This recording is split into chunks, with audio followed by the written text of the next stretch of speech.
কাপল blog কারা করে? যারা হচ্ছে বউ ব্যবসায়ী। আর যারা কাপল ব্লগ করে আমি মনে করি যে এটা তাদের নিজের বউ না, জনগণের বউ। বর্তমানে হচ্ছে কাপল ব্লগার যেগুলো আছে যারা হচ্ছে বউ ব্যবসায়ী নামে প্রাধান্য পাচ্ছে, কারণ একটাই, তাদের বিছানা সহকারে দেখায় দেয়। প্রথমত বলছি আমার বউকে কখনো প্রেজেন্ট করব না। ফর এক্সাম্পল ফ্রি মোশন কিন্তু তার বউকে কিন্তু প্রেজেন্ট করেনি আমাদের সামনে, পর্দার আড়ালে বিয়ে করেছে। কন্টেন্ট ক্রিয়েশন থেকে আপনার লাইভ শুরু, তাই তো? এই যে আপনারা যে কন্টেন্ট ক্রিয়েট গুলো করেন, যেমন কাপল ব্লগ গুলো করেন, অনেক সময় আলোচনা সমালোচনা আছে, আপনি এই কাপল ব্লগিং করে সমাজকে নষ্ট করছেন, এটা অনেক অভিযোগ আছে। তো এই বিষয়গুলো নিয়ে আসলে এই যে আপনারা যা করেন, আপনি করেন মানে আপনারা আসলে সমাজকে কি শিক্ষা দেন? খালি ওই যে কাদার ভিতরে ভেজা, তারপরে গোসল করা, বা অনেকের কমেন্টস গুলো নিচ্ছে আর কি। তো এই থেকে আপনারা কি মেসেজ দেন বিডিমরা? আপনি কি কখনো দেখেছেন আমি কাপল ব্লগ মেক করেছি বা আমি বিবাহিত? মোটেও না। কাপল ব্লগ কারা করে? যারা হচ্ছে বউ ব্যবসায়ী।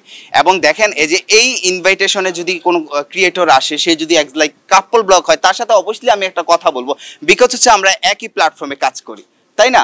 এখন আপনারা বলতেছেন যে সমাজ মানে আমাদের থেকে কি শিখবে সমাজ, তাই না? সমাজের মানুষগুলো। মোটো আমি কাপল ব্লগ করি না, কিন্তু আমি এই প্রতিশ্রুতি দিলাম যখন যদি আমার বউ, আর যারা কাপল ব্লগ করে আমি মনে করি যে এটা তাদের নিজের বউ না, জনগণের বউ। আন্ডারস্ট্যান্ড? যারা নেগেটিভ মন্তব্য করে একটু খোলাসা করে দেন।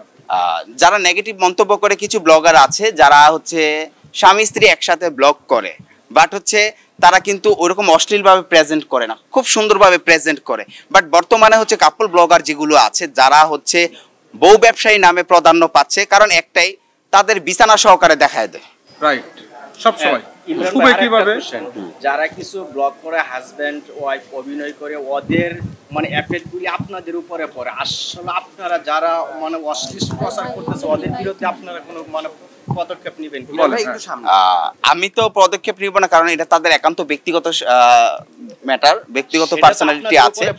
আর আমাদের উপরে পড়ে, এটা আপনি ঠিকই বলেছেন। কারণ হচ্ছে দেখবেন একই প্ল্যাটফর্মের ভিতরে যখন, সিম্পলি বলি, একটা দুধের ভিতরে 10 কেজি দুধের ভিতরে যদি 1 ফোঁটা চেনা, গরুর চেনা অথবা হচ্ছে 1 ফোঁটা আপনি লেবু ফালিয়ে দেন, তাহলে কিন্তু সেই দুধটা নষ্ট হয়ে যায়।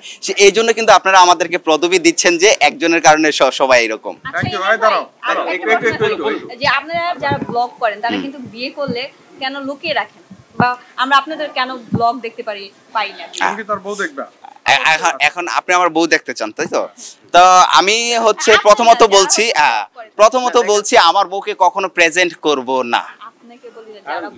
যারা ব্লগ করে, যারা ব্লগার, তাদের এটা একান্ত ব্যক্তিগত ব্যাপার। এবং যারা হচ্ছে সুশিক্ষিত সমাজের সাথে চলতে চায়, কারণ সবার মেন্টালিটি কিন্তু এক না। এখন আমি দেখতেছি খুব ভালো, এবং হচ্ছে বাংলাদেশে ম্যাক্সিমাম বেশিরভাগ মানুষই হচ্ছে মুসলিম, এবং প্রত্যেকটা ছেলেরই উচিত যে তার বউকে পাবলিকলি না করা। তো আমি একজন মুসলিম পরিবারের সন্তান, এবং বেশিরভাগ মানুষ বাংলাদেশের ব্লগারগুলো মুসলিম। হ্যাঁ, এই যে কোনো, যেমন ফর এক্সাম্পল ফ্রি মোশন কিন্তু তার বউকে কিন্তু প্রেজেন্ট করেনি আমাদের সামনে, পর্দার আড়ালে বিয়ে করেছে। আমি তাকে ফলো করি এবং তার মতো নিয়ম কানুন মেনে আমি বিয়ে করব।